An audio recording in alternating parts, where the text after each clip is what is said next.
حضرت ذوالقرنین اور آجوج ماجوج کی عظیم داستان۔ ایک عادل بادشاہ کا ظہور۔ بسم اللہ الرحمن الرحیم۔ تمام تعریفیں اس اللہ کے لیے ہیں جو وقت کا بھی مالک ہے اور تقدیر کا بھی، جو بادشاہوں کو تخت دیتا ہے اور تخت چھین بھی لیتا ہے، اور جس کی حکمت کے سامنے عقل بھی سر جھکا دیتی ہے۔ اے سننے والو، آج ہم جس داستان کا دروازہ کھولنے جا رہے ہیں وہ صرف ایک بادشاہ کی کہانی نہیں، بلکہ عدل، ایمان، طاقت اور اللہ پر توکل کی وہ مثال ہے جسے قرآن مجید نے رہتی دنیا تک کے لیے محفوظ کر دیا۔ یہ داستان ہے حضرت ذوالقرنین کی، اور اس قوم کی جس کا ذکر سن کر دل کانپ اٹھتا ہے۔ آجوج و ماجوج، دنیا کا وہ زمانہ، یہ وہ زمانہ تھا جب زمین کے کنارے ابھی نامعلوم تھے، جب طاقت کا مطلب ظلم سمجھا جاتا تھا، اور جب بادشاہ اپنے آپ کو خدا سمجھنے لگے تھے۔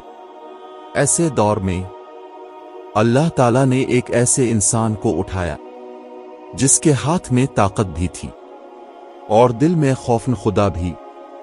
اسی انسان کو دنیا نے جانا ذوالقرنین کے نام سے۔ ذوالقرنین کون تھے؟ قرآن کہتا ہے، ہم نے ذوالقرنین کو زمین میں اقتدار دیا اور ہر چیز کے اسباب عطا کیے۔ ذوالقرنین کوئی عام بادشاہ نہیں تھے، انہیں علم دیا گیا، انہیں طاقت دی گئی، انہیں حکمت دی گئی، اور سب سے بڑھ کر انہیں عدل عطا کیا گیا۔ وہ جہاں جاتے وہاں فیصلے تلوار سے نہیں، انصاف سے کرتے۔ بادشاہ لیکن اللہ کا بندہ۔ ذوالقرنین اپنے آپ کو کبھی بڑا نہیں سمجھتے تھے۔ جب لوگ ان کے سامنے جھکتے تو وہ کہتے، یہ سب میرے رب کا فضل ہے، اگر میں ظلم کروں تو وہ مجھے بھی پکڑ لے گا۔ یہی فرق تھا ان میں اور دنیا کے ظالم بادشاہوں میں۔ پہلی مہم سورج کے غروب کی سمت۔ ایک دن ذوالقرنین نے ارادہ کیا کہ وہ زمین کے کناروں تک سفر کرے تاکہ دیکھے کہ کہاں ظلم ہے اور کہاں انصاف کی ضرورت۔ وہ اپنی فوج کے ساتھ مغرب کی سمت روانہ ہوئے۔ مہینوں کے سفر کے بعد وہ ایسی جگہ پہنچے جہاں سورج ایسا لگتا تھا جیسے کسی سیاہ چشمے میں غروب ہو رہا ہو۔ ایک آزمائش۔ وہاں ایک ایسی قوم آباد تھی جو ظلم میں ڈوبی ہوئی تھی۔ کچھ لوگ کمزور تھے، کچھ طاقتور کمزوروں کو کچل رہے تھے۔ اللہ نے ذوالقرنین کو اختیار دیا، تو تم انہیں سزا دو یا ان کے ساتھ بھلائی کا رویہ اختیار کرو۔ عدل کا فیصلہ۔ ذوالقرنین نے فرمایا، جو ظلم کرے گا ہم اسے سزا دیں گے، پھر وہ اپنے رب کی طرف لوٹے گا اور اللہ اسے سخت عذاب دے گا، اور جو ایمان لائے گا اور نیک عمل کرے گا اس کے لیے بھلائی ہے، اور ہم اس سے نرمی سے بات کریں گے۔ یہ تھا ذوالقرنین کا انصاف۔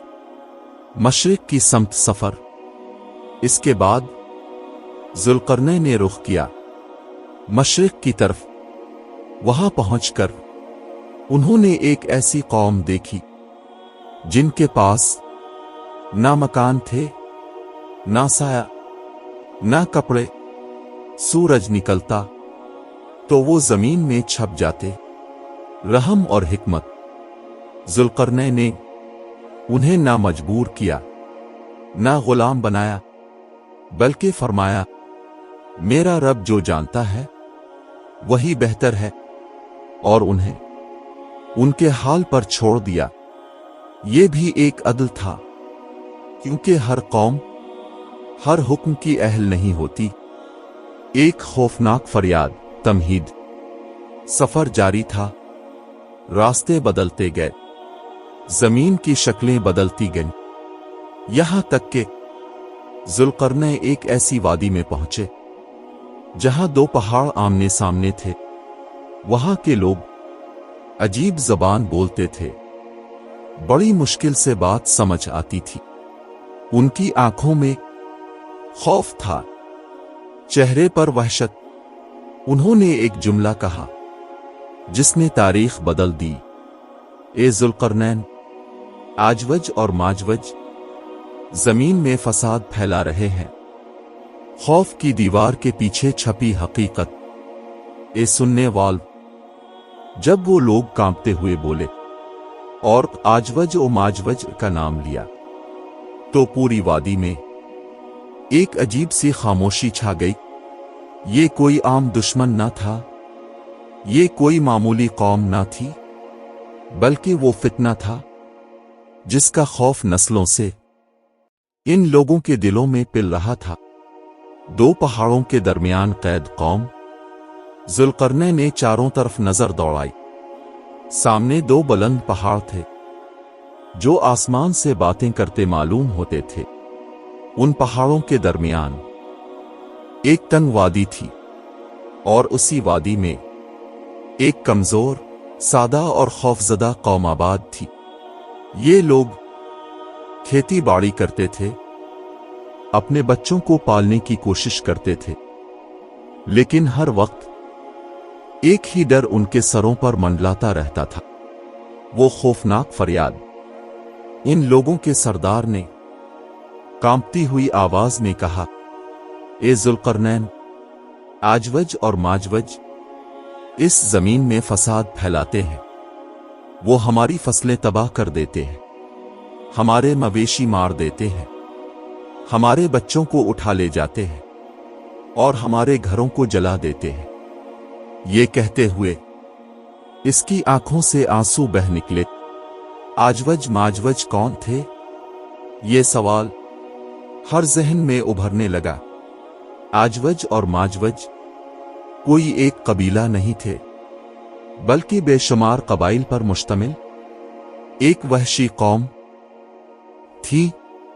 उनकी तादाद बेहद ज्यादा थी, इनकी शक्लें खौफनाक थीं, उनके अखलाक जानवरों से भी बदतर थे और उनका मकसद सिर्फ तबाही था। वो जहां से गुजरते वहां कुछ बाकी ना रहता। फसाद उनकी फितरत थी। ये लोग दरख्तों को जड़ से उखाड़ देते, दरियाओं का पानी पी जाते, इंसानों को कत्ल कर देते और हंसते हुए आगे बढ़ जाते। वो ना अल्लाह को मानते थे, ना किसी कानून को। उनके लिए जिंदगी सिर्फ ताकत का नाम थी, नस्लों का खौफ। इस वादी के लोग ये फितना आज नहीं देख रहे थे, उनके बाप दादा और उनके बाप दादा के बाप भी इसी अजाब से गुजर चुके थे।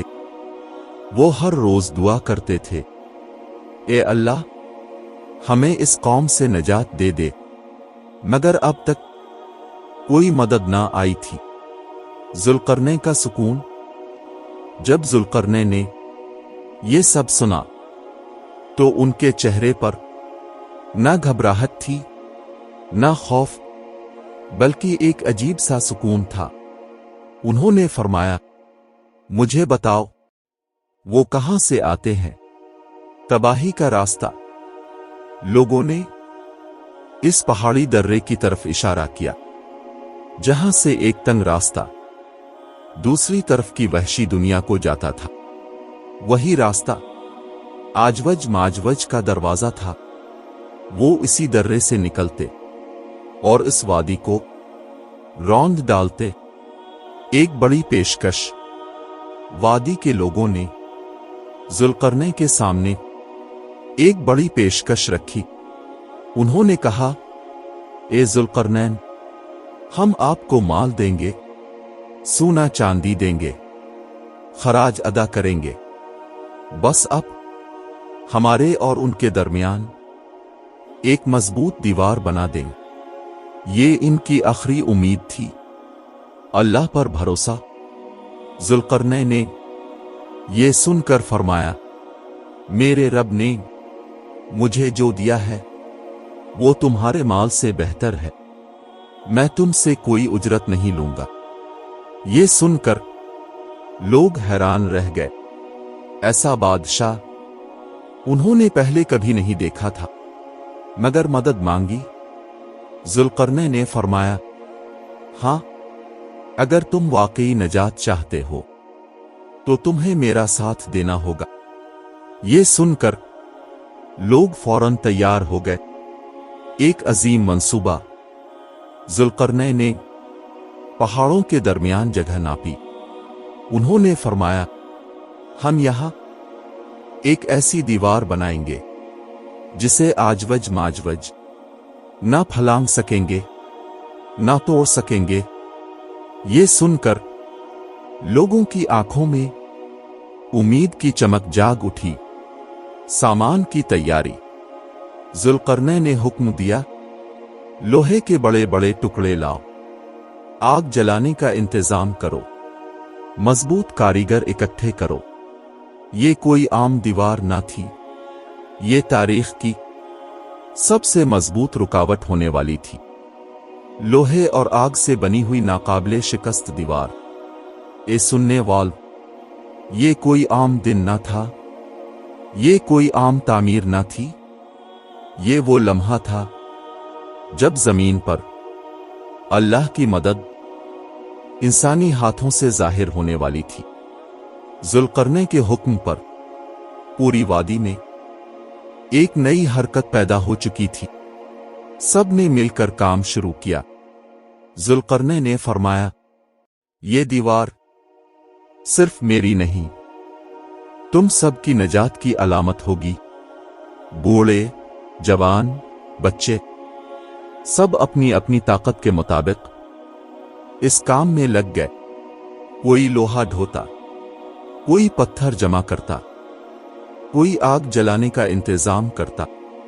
ये पहली बार था कि इस कौम ने खौफ के बजाय उम्मीद के साथ कोई दिन गुजारा था। दीवार की बुनियाद दो पहाड़ों के दरमियान जमीन को हमवार किया गया। जुल्करनैन खुद हर कदम पर मौजूद थे। वो नाप तोल करते, रास्ते की चौड़ाई देखते और हर चीज अपनी आंखों से चेक करते। ये कोई जल्दी का काम ना था। ये मुस्तकबिल की नस्लों का मामला था। लोहे के पहाड़। जुल्करनैन ने हुक्म दिया, लोहे के बड़े बड़े टुकड़े इस दर्रे में भर दो, यहां तक के दोनों पहाड़ बराबर हो जाएं। लोहे के उन टुकड़ों को एक के ऊपर एक रखा गया। आहिस्ता आहिस्ता दर्रा भरने लगा। लोहे की चमक सूरज की रोशनी में चमक रही थी। आग का इम्तिहान। जब लोहा एक बड़ी दीवार की शक्ल में खड़ा हो गया तो जुल्करनैन ने फरमाया, अब आग जलाओ। हर तरफ आग भड़क उठी। आग इतनी तेज थी कि लोहा सुर्ख हो गया। लोग पीछे हट गए, लेकिन जुल्करनैन पूरे इत्मीनान से खड़े रहे। ये मंजर इंसानी अक्ल से बड़ा लग रहा था। पिघला हुआ तांबा। फिर जुल्करनैन ने फरमाया, अब पिघला हुआ तांबा लाओ। तांबा जलते हुए लोहे पर डाला गया। तांबा लोहे के अंदर उतर गया और उसे एक मजबूत जिस्म बना दिया। ये दीवार ना सिर्फ मोटी थी बल्कि एक ही जान बन चुकी थी। दीवार मुकम्मल। कई दिनों की मेहनत के बाद वो लम्हा आ गया जिसका इंतजार था। दो पहाड़ों के दरमियान एक ऐसी दीवार खड़ी थी जो आसमान से बातें करती महसूस होती थी। ना इसमें दरार थी, ना कोई कमजोरी। लोग हैरत से उसे देख रहे थे। शुक्र के आंसू। वादी के लोग दीवार के सामने सजदे में गिर गए। उनकी आंखों से आंसू बह रहे थे। वो कह रहे थे, ए अल्लाह, तेरा शुक्र है, तूने हमें इस अजाब से बचा लिया। ये आंसू खौफ के नहीं, शुक्र के थे। जुल्करनैन की आजिज़ी। जुल्करनैन ने दीवार को देखा और फरमाया, ये मेरे रब की रहमत है। जब मेरे रब का वदा आएगा तो वो इसे रेजा रेजा कर देगा। ये अल्फाज कुरान में महफूज हो गए। ताकत के उरूज पर भी जुल्करनैन अपने आप को कुछ नहीं समझते थे। आजवज माजवज की आमद। कुछ अरसा गुजरा और एक दिन आजवज माजवज हमेशा की तरह इस दर्रे की तरफ बढ़े। वो शोर मचाते, जमीन को रोंदते आगे बढ़ रहे थे, लेकिन जब वो पहुंचे तो रुक गए। पहली नाकाम कोशिश। उनके सामने वही दर्रा था, लेकिन अब वो बंद था। उन्होंने दीवार को देखा और चीख उठे। कुछ ने उसे खोदने की कोशिश की, कुछ ने चढ़ने की, लेकिन ना वो खोद सके, ना वो चढ़ सके, ना वो तोड़ सके। गुरूर की बात। आजवज माजवज के सरदार ने कहा, कल हम उसे तोड़ देंगे, और वो वापस चले गए। अल्लाह की तदबीर। हर दिन वो आते, दीवार खोदते और शाम तक तकरीबन सुराख कर लेते, मगर वो ये नहीं कहते थे इंशा अल्लाह। अगले दिन वो वापस आते तो दीवार पहले से ज्यादा मजबूत होती। ये अल्लाह की कुदरत थी। एक तवील कैद। साल गुजरते गए, सदियां बीत गईं।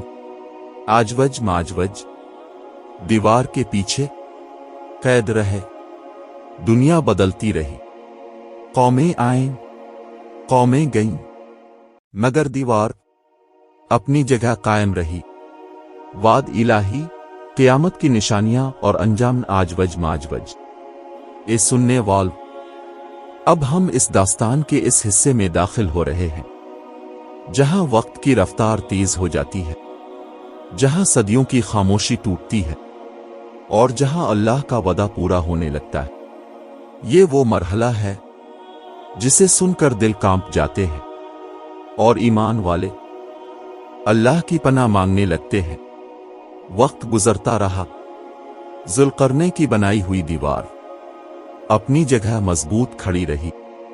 सदियां गुजरीं, बादशाह बदल गए, सल्तनतें मिट गईं, दुनिया जदीद हो गई, लेकिन आजवज माजवज इसी दीवार के पीछे कैद रहे।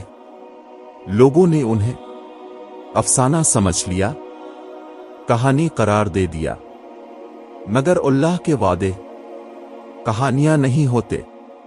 अल्लाह का वदा। जुल्करनैन के वो अल्फाज आज भी गूंजते हैं, जब मेरे रब का वदा आएगा तो वो इस दीवार को रेजा रेजा कर देगा। ये वदा क़यामत की बड़ी निशानियों में से एक था। क़यामत से पहले का जमाना, जब दुनिया जुल्म, फितना, नाइंसाफी और गुनाहों से भर जाएगी, जब हक अजनबी हो जाएगा और बातिल आम बात बन जाएगा, तब अल्लाह अपनी निशानियां जाहिर करेगा। हजरत असा का नुज़ूल। तमहीद। इसी जमाने में अल्लाह अपने नबी हजरत असा को आसमान से जमीन पर उतारेगा।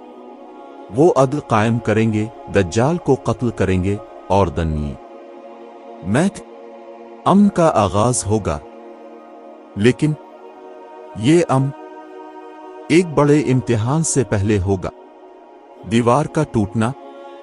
एक दिन अल्लाह का हुक्म आएगा, वो दीवार जो सदियों से कायम थी, एक लम्हे में जमीन बोस हो जाएगी, पहाड़ रेजा रेजा हो जाएंगे और दर्रा हिल जाएगा।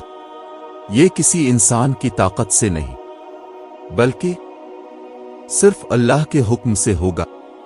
आजवज माजवज का खुरूज, दीवार टूटते ही आजवज माजवज सैलाब की तरह निकल पड़ेंगे। कुरान कहता है वो हर बुलंदी से तेजी से उतर पड़ेंगे। उनकी तादाद इतनी ज्यादा होगी कि जमीन तंग पड़ जाएगी।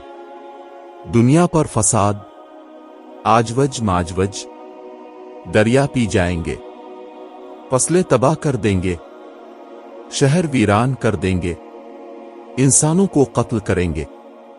लोग चीखेंगे मगर कोई उनका मुकाबला ना कर सकेगा। ये इंसानी ताकत से बाहर फितना होगा, ईमान वालों की आजमाइश। हजरत असद अपने मानने वालों के साथ पहाड़ तौर पर पनाह लेंगे। वहां खाने पीने की कमी होगी, खौफ होगा, मगर ईमान जिंदा होगा। हजरत असद अल्लाह के हुजूर दुआ करेंगे, ए अल्लाह हमें इस कौम से नजात दे दे। अल्लाह की मदद, अल्लाह उनकी दुआ कबूल फरमाएगा। वो आजवज माजवज पर एक खास किस्म के कीड़े भेजेगा जो उनकी गर्दनों में पैदा होंगे। एक ही रात में वो सब के सब हलाक हो जाएंगे, जैसे एक जान खत्म हो गई हो। बदबू और सफाई, जमीन उनकी लाशों से भर जाएगी और शदीद बदबू फैल जाएगी। हजरत असद दोबारा दुआ करेंगे, अल्लाह परिंदे भेजेगा जो उन लाशों को उठाकर समंदर में फेंक देंगे। फिर बारिश नाजिल होगी जो जमीन को साफ कर देगी। अमन का दौर। इसके बाद जमीन पर ऐसा अमन आएगा जैसा पहले कभी ना आया हो। दरिंदे इंसानों को नुकसान नहीं पहुंचाएंगे। जमीन बरकतें उगा देगी। एक अनार पूरे कबीले के लिए काफी होगा। ये क़यामत से पहले आखिरी अमन होगा। ईमान वालों का अंजाम। हजरत असद कुछ अरसा जमीन पर रहेंगे, फिर वफात पाएंगे। इसके बाद आहिस्ता आहिस्ता नेकी खत्म होने लगेगी। आखिरी वक्त फिर अल्लाह एक ठंडी हुआ भेजेगा जो हर मोमन की रूह कब्ज कर लेगी। जमीन पर सिर्फ बुरे लोग रह जाएंगे और उन्हीं पर क़यामत कायम होगी। इस दास्तान का सबक, ये सिर्फ एक कहानी नहीं, ये ईमान का आईना है। ताकत अल्लाह की अमानत है, गुरूर तबाही लाता है। अल्लाह का वदा सच्चा है, क़यामत यकीनी है। इख्तितामी दुआ। ए अल्लाह हमें फितनों से महफूज रख, हमारे ईमान की हिफाजत फरमा और हमें हक पर साबित कदम रख। आमीन।